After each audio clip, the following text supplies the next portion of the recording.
সমুদ্রের বুকে পাথরের শহর দাঁড়িয়ে আছে, কেউ জানে না ভিতরে কি আছে।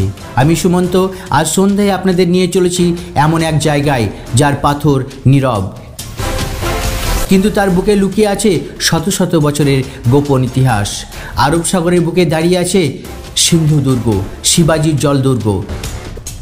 সমুদ্রের মাঝে পাথরের শহর, যা দেখে মনে হয় কোনো সিনেমার সেট নাকি ভিন গ্রহের প্রযুক্তি দিয়ে তৈরি কোনো গোপন বেস। এটা শুধু দুর্গ নয়, এটা শিবাজির কৌশলের জ্বলন্ত স্মারক।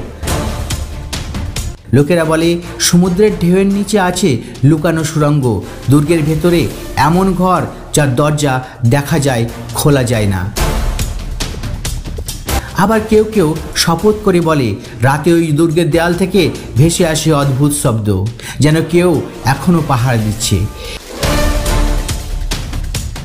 এই দুর্গে 30 ফুট উঁচু পাথরের দেওয়াল, যা সমুদ্রের ঢেউ ভাঙতে পারেনি।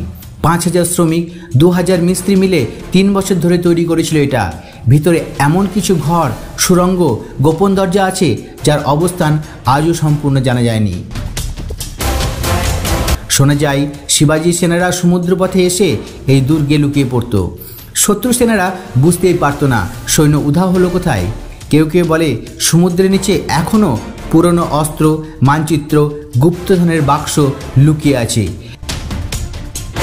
এই দুর্গ কি শুধু একটি ঐতিহাসিক স্থাপনা, নাকি এর ভিতরে লুকিয়ে আছে এমন কিছু রহস্য যা প্রকাশ পেলে বদলে যাবে পুরো ইতিহাসের ধারা?